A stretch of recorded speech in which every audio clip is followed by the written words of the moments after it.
Election के अंदर क्या हुआ, पप्पू भी खड़ा हुआ था, मोदी जी भी खड़े हुए थे। अब मोदी जी क्या मोदी जी क्या ठहरे, चाय वाला। और पप्पू ठहरा आलू वाला। आलू डालोगे सोना निकलेगा, ठीक है। अब नाउ अब मुझे कौन है भैया ये, यहाँ पे मैं एक डिफरेंस सुना रहा हूँ, सुनते चलो।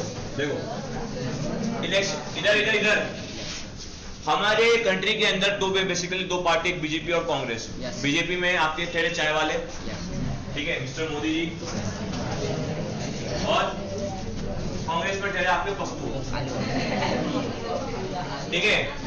अब नाउ अब मुझे आंसर दो, एक बात बताओ, मोदी जी जो है वो कितने पढ़े लिखे हैं? ले दे के तो भी 8वीं पास 10वीं फेल, ऐसा तो 8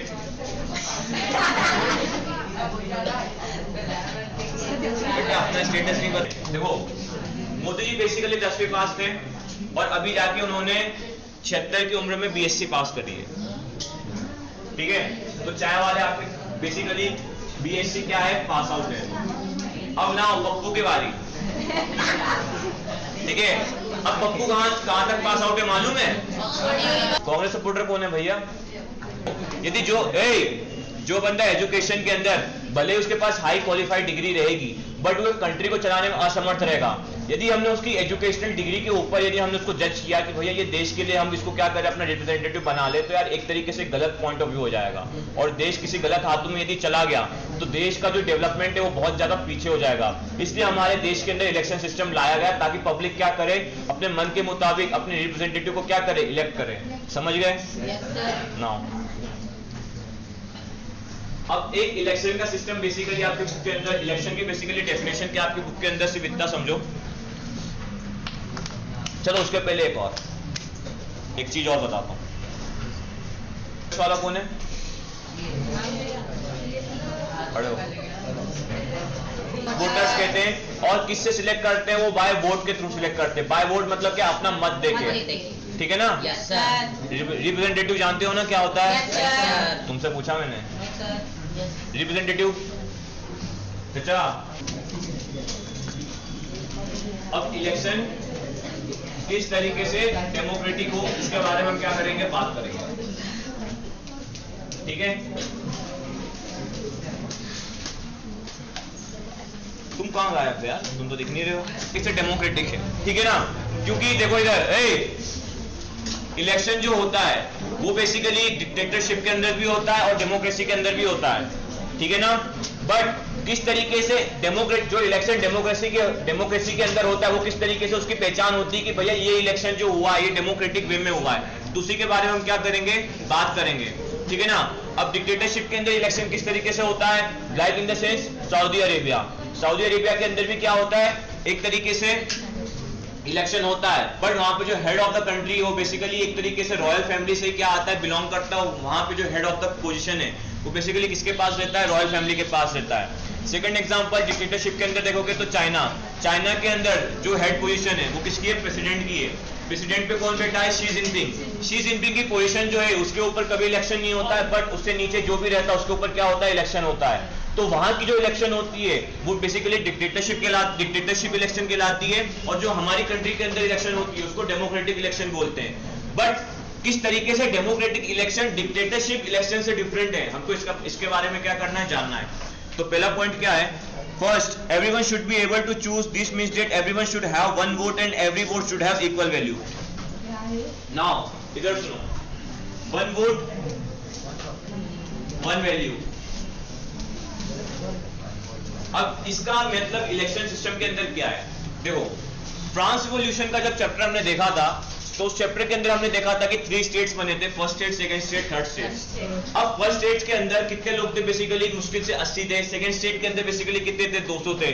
और थर्ड स्टेट के अंदर बेसिकली कितने थे, 6800 थे। बट वहां पे वोटिंग सिस्टम कैसे चलता था, वहां पे वोटिंग सिस्टम पूरी एक कम्युनिटी को मान के एक वोट माना जाता था। पूरी एक कम्युनिटी को मान के एक वोट माना जाता था ना। और like in the sense first state के बहुत 80 लोग मिलेंगे तो उन 80 लोगों का एक साथ उनकी पूरी कम्युनिटी का जो वोट होगा वो सिर्फ एक वोट होगा। उसी तरीके से सेकंड स्टेट के जब सारे लोग साथ में मिलेंगे तो उनकी कम्युनिटी का जो वोट होगा वो सिर्फ एक वोट होगा। और जब थर्ड कम्युनिटी के सारे लोग साथ में मिलेंगे तो उनकी कम्युनिटी का जो वोट होगा वो एक वोट होगा। तो यहाँ पे भैया एक रेशियो जनरेट होता है। एक रेशियो क्या जनरेट होता है कि 60 लोग 60:1, सेकेंड होता है आपका कितना 200:1, फिर एक होता है 6800:1। अब बाय चांस गवर्नमेंट के अंदर किसी भी चीज या रूल एंड रेगुलेशंस को हमको चेंज करना है तो यार ऑब्वियसली बात है फर्स्ट स्टेट और सेकंड स्टेट एक साथ क्या होती है, मिली भगत होती थी। तो मिली भगत होने के चक्कर में क्या होता था, ये दोनों हमेशा कभी भी वोटिंग होती थी। मतलब आपको याद होगा ना फ्रांस रिवॉल्यूशन के अंदर किस तरीके से जब वो लॉज बना रहा था टैक्स को मोर इंक्रीज करने के लिए, तो उसके अंदर बेसिकली इन्होंने किसके फेवर में वोट किया था, इन्होंने फेवर के वोट में किया था कि भैया जो लुईस 16 है वो क्या करेगा, टैक्स इंपोज कर देगा। किस तरीके से टैक्स इंपोज करेगा, वोटिंग सिस्टम हुआ। वोटिंग सिस्टम किस तरीके से हुआ कि भैया ये फर्स्ट स्टेट के लोगों का 60 लोगों का एक वोट मान लिया, 200 लोगों का एक वोट मान लिया और यहाँ पे 6800 का एक वोट मान लिया। तो यहाँ पे इन दोनों ने फेवरेबल वोट कर दिया और यहाँ पे इन्होंने अपोज में वोट किया। बट इस सिस्टम के अंदर सबसे बड़ी खामी किस बात की थी, सबसे बड़ी खामी इस बात की थी कि भैया सबसे ज्यादा लोग तो यहाँ पे ठहरे, तो भैया इन लोगों के ऊपर तो नाइंसाफी हो गई ना एक तरीके से। इन लोगों के ऊपर नाइंसाफी हो गई क्योंकि भैया टैक्स कौन पे करता था, थर्ड स्टेट पे करता था और थर्ड स्टेट के ऊपर ही टैक्स इंपोज करना था। तो भैया थर्ड स्टेट वालों ने क्या किया, फिर रिवोल्ट खड़ा कर दिया। तो इसलिए जहां भी इलेक्शन सिस्टम डेमोक्रेसी के अंदर होता है तो वहां पे एज ए कम्युनिटी जो होता है वो वोट सिस्टम नहीं होता है, वहां पे सिंगल पर्सन वोट सिस्टम होता है। मतलब क्या कि सिंगल पर्सन जो होगा वही क्या करेगा, अपना एक वोट देगा और एक अपना मत देगा। बोले तो क्या कि भैया सिंगल पर्सन का जो वोट, सिंगल पर्सन किसी भी रिप्रेजेंटेटिव को चुनेगा तो वही सिर्फ उसका एक वोट माना जाएगा, ना ही उसकी कम्युनिटी का माना जाएगा और ना ही उसकी स्टेट का माना जाएगा। लाइक इन द सेंस कहना क्या चाहता हूं कि इलेक्शन के अंदर कि हर एक जो भी एक पर्सन है वो पर्सन यदि किसी भी रिप्रेजेंट को सिलेक्ट करता है तो वो पर्सन जिस वे से अपने रिप्रेजेंट को सिलेक्ट करता है और जिस तरीके से वो वोट देता है उसका वोट सिर्फ एक ही वोट माना जाएगा। ठीक है ना। यदि उसकी कम्युनिटी में से किसी ने भी है ना बहुत सारे लोगों ने साथ में मिलकर वोट दिया तो पर पर्सन कम्युनिटी का वोट माना जाएगा, ना कि पूरी एक कम्युनिटी का वोट माना जाएगा। ठीक है ना, समझ गए।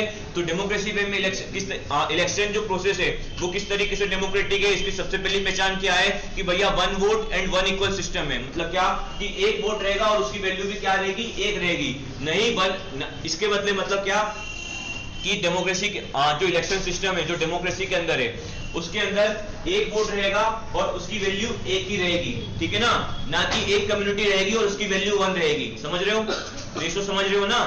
यदि यहाँ पे 1 वोट की जगह यहाँ पे 1 कम्युनिटी कर दूं, 1 कम्युनिटी कर दूं तो और 1 वैल्यू कर दूं तो ये जो पहचान होगी ये डेमोक्रेसी इलेक्शन की पहचान नहीं होगी। ठीक है ना, समझ गए, पक्का। Now second point, there should be something to choose from, parties and candidates should be free to contest elections and should offer some real choice to the voters. Now हमारे कंट्री के अंदर बेसिकली कितनी parties है मालूम है, कितनी parties है मालूम है, तुक्का मारो। कौन 1000, गलत तुक्का। ठीक है, ले देखे यदि तुम 2 पार्टीज की बात करो, एक पार्टी बीजेपी और एक पार्टी कांग्रेस, एक बीजेपी के अंदर कितने बीजेपी वर्कर्स हैं और एक कांग्रेस के अंदर कितने कांग्रेस वर्कर्स हैं, है कि नहीं। अब उन्हीं वर्कर्स में से जो इलेक्शन के अंदर पार्टिसिपेट करते हैं वो कहाँ बेसिकली कैसे करते हैं, वो पार्टी की तरफ से उनको एक कार्ड मिलता है। कभी सुना होगा पार्टी कार्ड, सुना है नहीं सुना है, सुनो। हमारे देश के अंदर जो पार्टीज होती है ये पार्टीज क्या करती है, अपने मतलब जिन लोगों को इलेक्शन के अंदर उतारना है इनके लिए एक टिकट अनाउंस करती है। वो टिकट खरीदने के लिए जो पार्टी वर्कर्स होते हैं वो जी जान लगा देते हैं। ठीक है ना, लाइक इन द सेंस सुनो, जो मोदी जी हैं, मोदी जी की पहचान किससे, बीजेपी से। यदि मोदी जी यदि आज किसी एक बीजेपी को छोड़ के किसी और जगह चले जाए तो क्या वो जीत सकते, क्या नहीं जीत सकते। क्यों नहीं जीत सकते, क्योंकि भैया उनके जितने भी सपोर्टर्स है वो सारे बीजेपी के अंदर है। ठीक है ना, तो बेसिकली क्या होता है हमारी कंट्री के अंदर नियर अबाउट 47 पार्टीज है और वो 47 पार्टीज के भी क्या अंदर ही अंदर क्या है, बहुत सारे पार्टी वर्कर्स हैं। उन्हीं पार्टी वर्कर्स के अंदर में से क्या होता है कि जो पार्टी का हेड होता है, पार्टी का हेड जो जिसको बोलते हैं मतलब पार्टी का जो चेयरमैन होता है वो क्या करता है, उन्हीं वर्कर्स में से जिसको उसको लगता है कि हाँ इसको हम इस इलेक्शंस के अंदर क्या कर सकते हैं, खड़ा कर सकते हैं, तो उसी को वो क्या देता है, पार्टी का टिकट देता है।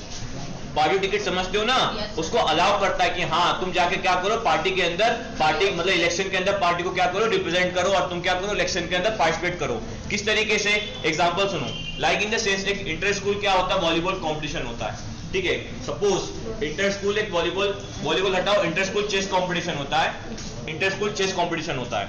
अब स्कूल कंपटीशन कहाँ पे, बस सपोज समझो वो है आइडियल एकेडमी में, ठीक है। अब चेस के लिए कितने उम्मीदवार खड़े करना है, मुझे सिर्फ आप में से किसी एक को भेजना है, आप में से सिर्फ किसी एक को भेजना है। अब मैं किस बेस पे सिलेक्ट करूंगा, मैं इस बेस पे सिलेक्ट करूंगा कि भैया किसको सबसे अच्छा चेस आता है, ठीक है ना। तो उसी तरीके से पार्टी भी क्या करती है, पार्टी भी ये देखती है कि भैया कौन बंदा उस इलेक्शन के लिए सुटेबल है, और कौन बंदा उस सीट पे, मतलब उस इलेक्शन के अंदर कौन बंदा पार्टी को जितवा सकता है। तो पार्टी क्या करती है, टिकट अनाउंस करती है, उस टिकट को क्या करती है, पार्टी उस बंदे को देती है, और वो बंदा क्या करता है, उस पर्टिकुलर कॉन्स्टिट्यूएंसी में जाके उस कॉन्स्टिट्यूएंसी के इलेक्शन के अंदर क्या करता है, बेसिकली अपने पार्टी को रिप्रेजेंट करता है और अपने पार्टी के लिए क्या करता है, लड़ता है, ठीक है। तो ये एक पहचान होती है डेमोक्रेटिक इलेक्शंस की, कि डेमोक्रेटिक इलेक्शंस के अंदर जो पार्टी होती है वो क्या करती है, फ्री एंड फेयर तरीके से अपने नॉमिनीज को क्या करती है, सिलेक्ट करती है, और नॉमिनीज क्या करते हैं, जिस कॉन्स्टिट्यूएंसी मतलब क्या, जिस सीट के ऊपर इलेक्शन हुआ होता है उस सीट के ऊपर क्या करते हैं, इलेक्शन लड़ते हैं। क्लियर है? पक्का? ठीक है।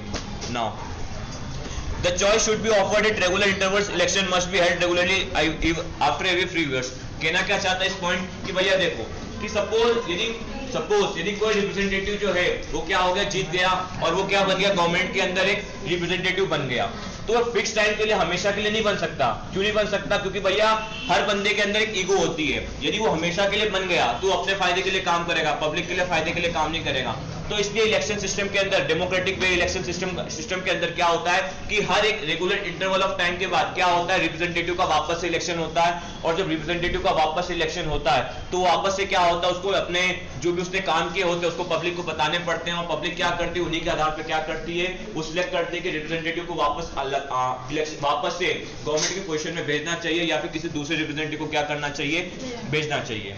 तो हम इलेक्शन डेमोक्रेटिक वे में होता है उसकी एक और पहचान क्या होती है कि fix regular interval of time के बाद वापस से क्या होता है, इलेक्शन होता है, और उस इलेक्शन के अंदर ये कैलकुलेट किया जाता है कि भैया जो काम हो रहा है, जो कंट्री के लिए काम हो रहा है, वो प्रोग्रेस लेवल पे हो रहा है या फिर नहीं हो रहा है। ठीक है, क्लियर है? एग्जाम्पल भी सुना देता हूँ, लाइक इन द सेंस मैंने क्लास के अंदर किसी एक को मॉनिटर खड़ा कर दिया, अब वो मॉनिटर जो है वो क्या है, फ्री फायर लवर है, बट जो क्लास है वो पबजी लवर है, तो क्या होगा, free fire lover PUBG lover के पटेगी नहीं, तो अगले हफ्ते को क्या करना पड़ेगा, चेंज करना पड़ेगा। तो वही बात जो है आपके इलेक्शन सिस्टम के अंदर क्या की गई, बताई गई है। ठीक है, now the candidate preferred by the people should get elected. वही बात है कि भैया जो कैंडिडेट, जो रिप्रेजेंटेटिव बनेगा वो पीपल के द्वारा क्या होगा, इलेक्ट होगा। Now election should be conducted in free and fair manner where people can choose as they really wish. Now बताओ, ये चलता है ना, चलता है कि नहीं? तो ये क्या फ्री एंड फेयर तरीका होता है, लोगों को खाने पे बुलाते हैं, दावत देते हैं, कौवा पिलाते हैं, है कि नहीं? 500 के नोट, है कि नहीं? चादर रैली निकलती है, चुनरी यात्रा निकलती है, ये सब क्या सही तरीके होते हैं? नहीं होते ना। तो इसलिए बोला जाता है कि भैया यदि कोई भी कंट्री डेमोक्रेटिक है उसमें जो इलेक्शन हो रहा हो तो यहाँ पे ये सारी चीजें जो है, जो ये चुनरी यात्रा है, कौवा बटना है, भंडारा है, ये सब चीजें ना हो, और एक अच्छे तरीके से रिप्रेजेंटेटिव अपने काम को क्या करे, पीपल को एक्सप्लेन करे, नहीं इसके बदले पीपल को लुभावने वाली चीजें क्या करे, रिप्रेजेंट ना करे। क्यों? क्योंकि देखो जब इलेक्शन का टाइम आता है तो जितने भी आपके पुराने रिप्रेजेंटेटिव बोले तो क्या पार्षद होते हैं, विधायक होते हैं, या आपके घर जाके भीख मांगते हैं, अपने काम का गुणगान करेंगे, आपके लिए भंडारा करवाएंगे, ठीक है ना? आपका बस चले तो आपका जूते भी आपके सर पे ले लेंगे, है कि नहीं? तो ये सब एक तरीके से क्या है, आपको लुभावने वाली चीजें प्रदान कर रहे हैं। तो इसी तरीके की चीजों से बचने के लिए हमारी कंट्री के अंदर बेसिकली जो इलेक्शन है उसको फ्री एंड फेयर रखा जाता है, ताकि भैया पीपल जो है वो इन सारी लुभावनी चीजों को देखकर अपने रिप्रेजेंटेटिव को सिलेक्ट ना करे, बल्कि इसके अपोजिट उसके काम को देखकर सिलेक्ट करे। ठीक है, इतना क्लियर है? ओके, ये 5 पॉइंट्स लिख लेना अपनी कॉपी में।